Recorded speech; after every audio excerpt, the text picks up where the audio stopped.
치우치지 않은 공정함에 깊이 있는 분석을 더했습니다. 신율의 뉴스 정면 승부.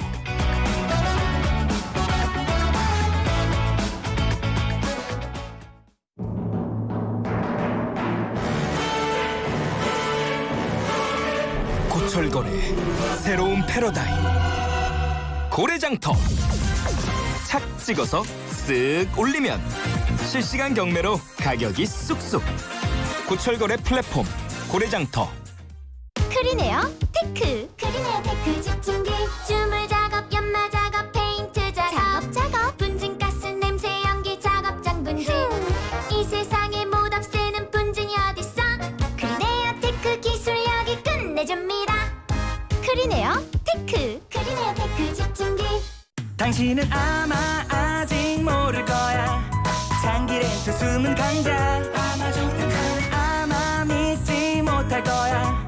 합리적인 이 가격을. 아마존 장기 렌트의 숨은 강자 홈페이지에서 실시간으로 확인하세요. 아마존카.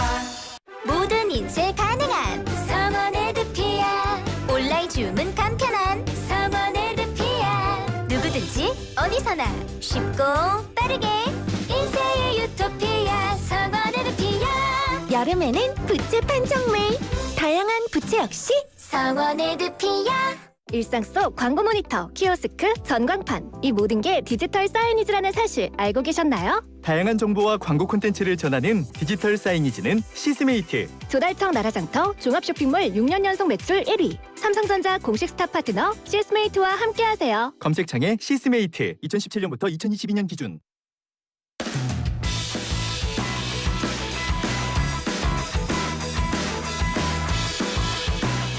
신율의 뉴스 정면 승부 3부 시작합니다. 오늘 3부 정면 인터뷰에서 만나보실 분, 조국 혁신당의 이혜민 당선인이신데요. 특히 IT 쪽에 상당한 전회와 전문성을 가지고 계신 그러한 당선인입니다. 여러분, 당선인 그럼 뭐 지금은 당선이지만 22대 국회 이제 의원으로 되실 분인데요. 자, 오늘 정면 인터뷰 지금 말씀드린 대로 스튜디오에는 조국 혁신당 이혜민 당선인 나와 계십니다. 안녕하십니까? 안녕하십니까. 초대해 주셔서 감사합니다. 아유, 별 말씀을 직접 나와주시니까 저희가 굉장히 고맙죠. 진짜로. 예, 여러 가지로 지금 방도 배정받으셔야 되고 네. 뭐 굉장히 바쁘실 텐데. 의원실도 가야 되고. 그렇죠. 네. 꾸려야 돼. 아니, 거기 가구 앉아요? 국회에서? 뭐 지금 스타트업 시작하는 기분으로 하고 있습니다. 네. 아니, 그래도 교수 되면은 방에 가구는 학교에서 주는데 암만 자, 한번 사무처에 물어보겠습니다. 아니, 그거 각자 사라 그러면 안 되지. 딴 거는 좀 난 주의해야 된다고 그런가요? 하지만 네. 아니, 그저 의원실에 저 가구는 그래도 좀 해줘야죠, 그거. 깜짝 놀랐네, 진짜. 예. 지금 희망 상임위가 과방이라고 그러셨죠? 과방위로 이제 뭐 결정은 결국에 국회의장님이 하시는 거고 당 내에서는 어느 정도 정리를 해서 올렸습니다. 거기가 경쟁률이 세요? 과방위가 그렇게 인기 있는 곳은 아니라고 들었습니다. 그래서 제가 그래서 이제 네, 하지만 결정은 늘 물론 나야 그렇죠. 되는 것이니까. 네. 우원식 의장님이 네, 결정하시는 거죠. 그렇죠. 네. 미래 의장님이시니까. 그렇죠. 그렇군요. 이런 거 여쭤봐도 돼요? 국회의장 추미애 당선인이 되시는 게 좋다라고 생각하셨어요? 아니면 우원식 의원께서 국회의장 되시는 게 좋다고 생각하셨어요? 참고로 지금 민주당에서는 국회의장 후보를 결정하신 그렇죠. 거잖아요. 근데 국회의장 후보가 결정된 다음이 저희의 선택 권한이 있는 것이지 그 전에는 선택 권한이 없습니다. 그거는 이제 네. 교과서적인 말씀이시고. 그리고 저는 어떻게 보면은 가장 대답을 할 수가 없는 위치인 게 전 3월 3일 날 귀국을 했기 때문에 그러셨어요? 네. 아마도 다른 분들께서 어떤 생각이 있으실지 몰라도 저랑 비슷한 생각이지 않을까 생각합니다. 자, 여러분께서는 지금 사회생활을 어떻게 하는가 이걸 아주 적나라하게 잘 묻고 계십니다. 네. 그러시구나. 근데 왜 과방에서 어떤 걸 하고 싶으세요? 네. 이 과방위에 언론도 있고 기초과학도 있고 과학기술도 있고 IT도 있고 꽤 넓은 영역을 포함을 하고 있습니다. 저는 이제 백그라운드 자체가 IT 전문가로 알려져 있고 실제로 이제 글로벌 빅테크 회사에서 오랫동안 일을 해왔고 그리고 이제 스타트업에서 최고 제품 책임자로 일을 해왔던 입장에서 아무래도 과학기술 쪽에 많이 포커스를 둬서 이제 일을 할 텐데 언론 또한 지금 상태가 어제 저희가 그 삼국조 3특검 발표를 했는데 거기서 말씀을 드렸듯이 언론 개혁 부분 도 큰 부분이라 요즘 여러 언론사들 만나면서 주로 언론 개혁이라 하면 공영방송의 그렇습니다. 지배구조 문제죠. 네, 그 부분이고 동시에 저는 IT 전문가 역할을 살려서 또 할 수 있는 것은 이제 포털 에 대한 부분, 언론의 미디어가 다양화가 되고 있기 때문에 그 부분에 대해서도 꽤 큰 역할을 할 수 있지 않을까 생각을 하고 있습니다. 우리 이혜민 당선인께서는 그러면은 포탈을 언론 범주에 집어넣어야 된다고 생각하십니까? 네, 집어 넣어야 어떻습니까? 된다고 생각을 합니다. 이유가 있습니다. 예. 전 세계의 흐름이고요.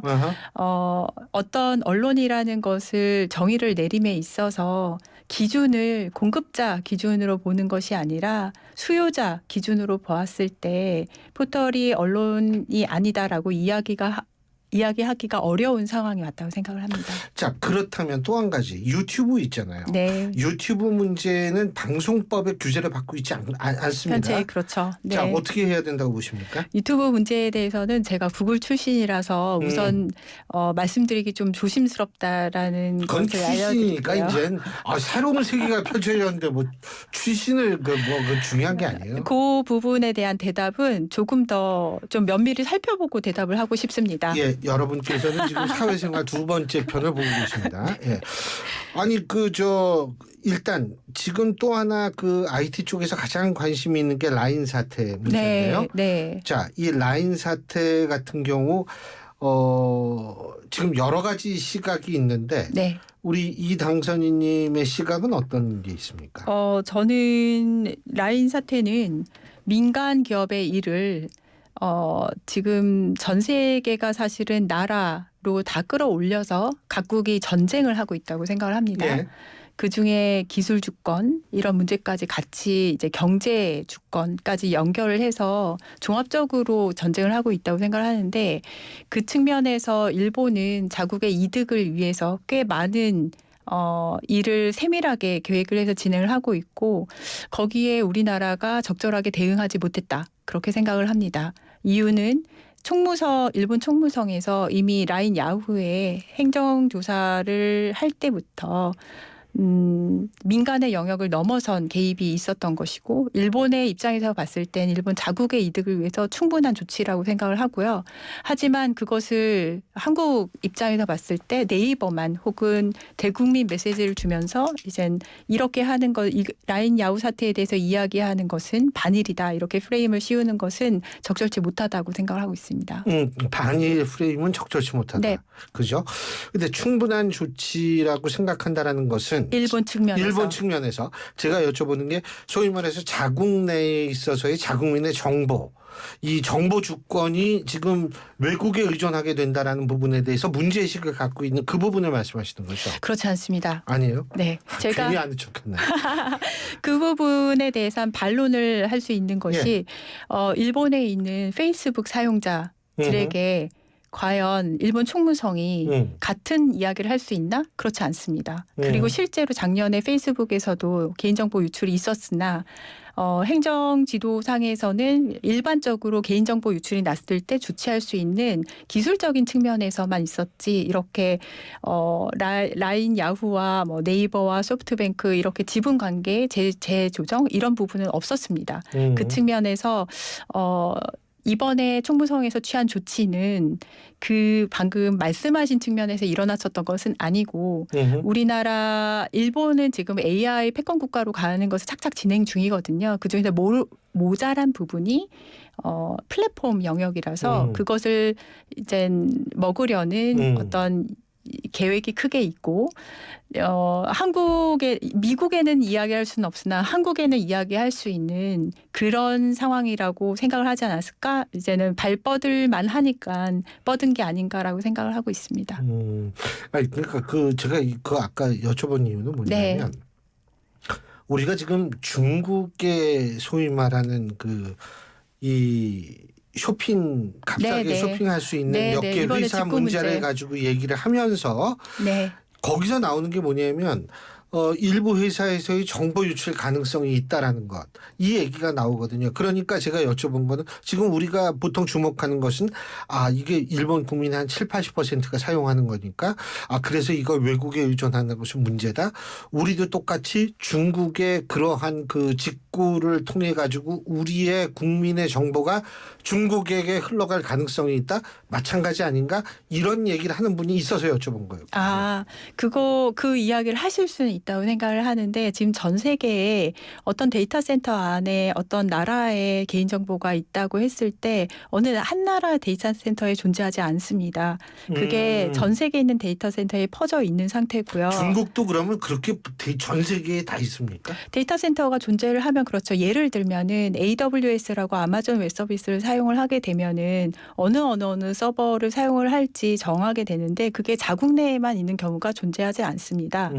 그리고 제가 다시 일본의 이번 네. 일로 돌아가서 일본에서는 지금 개인정보 유출 부분에 그거는 지금 네이버하고 혹은 네이버 클라우드나 아니면 라인 야후에서 잘못한 게 맞죠. 개인정보가 유출이 됐으면은 사고니까.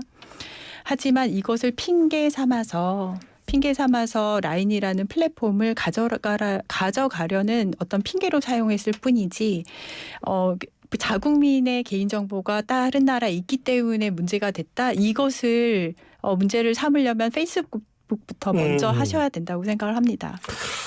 그리고 또 한 가지는 뭐냐면 지금 일본에서 국민의 7, 80%가 라인을 네. 쓴다 이거예요. 네. 그리고 이제 동남아에서도 1억 명가량이 쓴다며요. 태국, 대만, 인도네시아. 그죠. 네. 그러면은 그 일각에서 하는 얘기 뭐냐면 이미 라인에 있어서 그 라인만 가지고 얘기를 한다면 사업 확장성에 한계가 있다. 이런 얘기를 하면서 뭐냐면 거기에서 돈 받아가지고 오히려 딴 거 예를 들면 지금 아까 아티피셜 인텔리전스 말씀하셨는데 인공지능 이런 분야에 오히려 더 투자하는 것이 합리적이다. 이런 얘기도 있는데 어떻게 보십니까? 그거는 AI 사업을 어떻게 하면 전략적으로 더 크게 가져갈 수 있는지에 대해서 잘 모르는 분이 말씀을 하셨다고 판단을 하는 것이 AI 패권 국가 혹은 AI에 대해서 좀 더 전략적으로 생각하는 곳은 미국도 그렇고 현재 일본도 그렇습니다. 각국이 다 지금 그렇게 생각을 하는데 꼭 필요한 요소들이 있습니다. 그중에 빅데이터가 필요할 것이고 반도체 칩이 필요할 것이고 AI 소프트웨어 기술력이 필요할 것인데 빅데이터를 모으려면 결국에는 플랫폼이 존재해야 하는 상황이고 플랫폼이 이젠 글로벌 플랫폼을 크게 가져갈수록 구글처럼 AI 패권으로 가는 길은 더 빨라집니다. 다시 네이버로 돌아와서 그 라인이라는 플랫폼을 버렸을 때 AI에 대해서 패권 국가로 거듭날 수 있냐? 그렇게 저는 생각을 하지 않고요. 오히려 네이버가 글로벌 진출을 굉장히 많이 시도를 했었습니다. 그중에서 성공한 유일한 플랫폼이 라인이에요. 이번에 이것을 넘겼을 때 네이버의 사업 영역은 국내로 좁아지게 됩니다. 국내 내수 시장의 사이즈는 굉장히 작거든요. 그래서 저는 그 견해 또한 좀 단기적인 견해가 아닐까 생각을 합니다. 자, 그러면 지금 현재 우리 정부 야 정말 대처 잘했다라고 생각하는 국민도 물론 있겠지만 그 숫자는 그렇게 많지는 않을 것 같고 근데 문제는 뭐냐면 그렇다면 객관적으로 현재의 상황을 파악해서 대처를 해야 되는데 지금 뭐 서로 야 네 탓이다 막 이러면서 과방위 현안질이 불발되고 이거 어떻게 보세요? 과방위 현안질이 불발된 것부터 먼저 말씀을 드리자면은 지난주에 16일 날 원래 세 가지 안건을 가지고 과방위 이제는 상임위가 열리기로 했다가 이제 위원장께서 첫 번째 언론 부분을 빼고 라인 부분만 이야기를 하자 하면서 거절하신 걸로 기억을 하고요. 21일 날 열리려다가 또다시 같은 이유로 열리지 못했습니다. 저는 직무유기라고 생각을 하고 21대 국회가 할 수 있는 마지막 기회를 날렸다라고 생각을 하고 있습니다. 니탓 내탓 하는 것이 사실 비단 정치권에서만 있는 것이 아니라 실제로 지금 정부가 이 건에 대해서 네이버 탓만 하고 있거든요. 저는 아까 일본 입장에서는 굉장히 잘했다라고 충분한 충분히 조치다. 조치다. 왜 이유는 일본의 자국 이득을 일본의 입장에서 그렇죠. 그렇다는 거죠. 그렇다면 우리나라는 네이버를 품고 있는 대한민국은 똑같은 조치를 해야 된다고 생각을 합니다. 어떤 측면에서냐면은 네이버 탓을 하는 것이 아니라 대국민적으로 이것은 뭐 네이버를 생각을 했을 때 이렇게 대국민 여론몰이를 하는 것이 아니라 일본을 향해서 목소리를 내셔야 된다고 생각을 합니다. 어떤 목소리를 해야 될까요? 네, 첫 번째로는 일본 대사 초치에서 말씀을 하셔야 되고요. 두 번째로는 2003년도에 한일은 이제는 투자 협상이 되어 있는 상태입니다. 그 국제통상법상 자국의 기업이 다른 나라에서 서로 협상이 되어 있는 경우에는 이득을 자국민처럼 보호할 수 있는 조항이 있고 거기 제14조에 보면은 민간 기업이 지금과 같은 상황이 발생을 했을 때 대한민국이 일본 정부에 대해서 항의 조치를 할 수가 있습니다. 그래서 그러한 메시지를 내주는 것이 굉장히 지금이라도 중요한데 외교부가 얘기하지 않았나요? 외교부는 어떻게 얘기를 했냐면요. 우리나라한테만 얘기를 했어요. 일본에서는 이미 카운터파트가 등장을 했습니다. 총무성이라고. 일본 총무성에다가 얘기를 하지 않았습니다. 그 우리나라한테만 얘기했다 하면 네. 네이버한테 얘기를 했다? 네이버한테 제 기억으로는 얘기를 아닌 하고 것 대통령실 발표를 제가 이해를 해보려고 예. 대통령실 발표를 하나하나 타이핑을 했어요. 들으면서 예. 이해가 안 돼서 예. 그 타이핑을 한 다음에 왜 이해가 안 됐는지 예. 제가 그러니까 외교부가 일본 대사에 네이버에 대한 압력이 없어야 한다. 뭐 이런 얘기는 한 걸로 지금 나오고 있거든요. 네, 외교 제가- 제2차관이. 네, 외교부는 사실 앞뒤 말을 잘 봐야 되고 대통령실의 입장을 잘 보셔야 돼요. 왜냐하면 외교부도 그렇고 과기정통부도 그렇고 대통령실의 입장하고 다 온라인 되어 있는 상태고요. 첫 번째로 과기정통부 부부 차관이 나와서 말씀하셨을 때 굉장히 큰 실수를 하신 것이 이게 지배구조 변경이라는 것이 없다는 것을 확인했다라는 말씀을 해버리셨어요.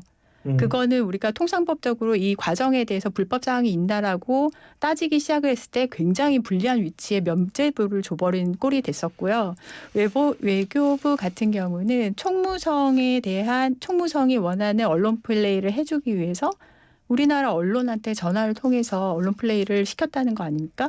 그래서 외교부나 과기정통부나 둘 다 엇박자를 내면서 그 부분은 네. 조금 더 확인을 하셔야 될 네, 겁니다. 네, 왜냐하면 네. 양쪽 얘기가 다르기 때문에. 네. 예. 그다음에 대통령실 발언 부분에 대해서는 여러 번 들어도 이게 도대체 무슨 소리인지 알맹이를 찾을 수가 없어서 제가 사실은 순서도를 라디오라에서 안 나오겠지만 순서도를 그렸어요.